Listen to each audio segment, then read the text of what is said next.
Ọwọ́ ti tẹ sójà tó ń ta aṣọ ológun fáwọn afẹ̀míṣòfò.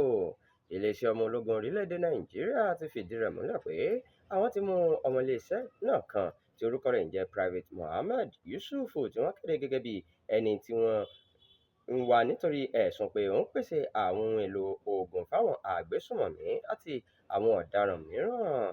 Nínú àlàyé kan tí iléeṣẹ́ ológun gbé jáde ní ọjọ́ Àìkú Sunday tó kọjá, wọ́n sọ pé àwọn ọmọ ológun láti 7 Provost Group Operation Adinka ni wọ́n mú ní agbègbè Jidari bus stop ní Maiduguri nígbà tó ń gbìyànjú láti sálọ sí orílẹ̀-èdè Cameroon. Agbẹnusọ Operation Adinka ní àríwá ìlà oòrùn orílẹ̀-èdè yìí, Captain Mohammed Goni, sọ pé ìwádìí fi hàn pé afurasí náà fi ibùdó rẹ̀ sílẹ̀ ní ọjọ́ keje oṣù keje ní ọdún 2026. Lẹ́yìn náà ló sálọ sí Maiduguri níbi tó ti farapamọ́. Goni sọ pé afurasí náà tó ní nọ́mbà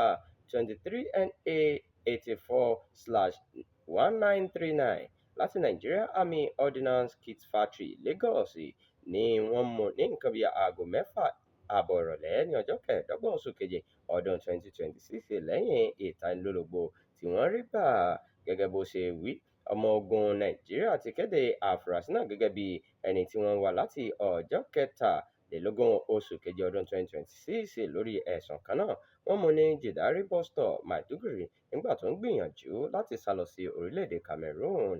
Ó ní àfúrásì náà ti wà ní àtìmọ́lé 7 Provost Group lọ́wọ́lọ́wọ́ báyìí, níbi tí ìwádìí síwájú sì ti ń wáyé láti mọ bí ọ̀daràn náà ṣe gbòòrò tó àti láti mọ àwọn tí wọ́n jọ ń ṣiṣẹ́ náà. Wọ́n fi kún un pé kò sí ibi ààbò fún ẹnikẹ́ni tó ń ṣe àtìlẹ́yìn fáwọn apànìyàn tàbí ọ̀daràn kankan láì bìkítà ipò rẹ̀. Iléeṣẹ́ ọmọ ológun tó ń fi dáwọn aráàlú lójú pé wọn yóò máa tẹ̀síwájú nínú iṣẹ́ wọn pẹ̀lú ìwà ọmọlúàbí, ojúṣe àti òtítọ́ nígbà tí wọ́n ké sí àwọn aráàlú láti máa fi àlàyé tó pé àti tó yanrantí ran àwọn àjọ ẹ̀ṣọ́ aláàbò lọ́wọ́ nítorí ìfọwọ́sowọ́pọ̀ àwọn ènìyàn jẹ́ kókó pàtàkì láti mú àlàáfíà àti ààbò pípé padà sí agbègbè náà.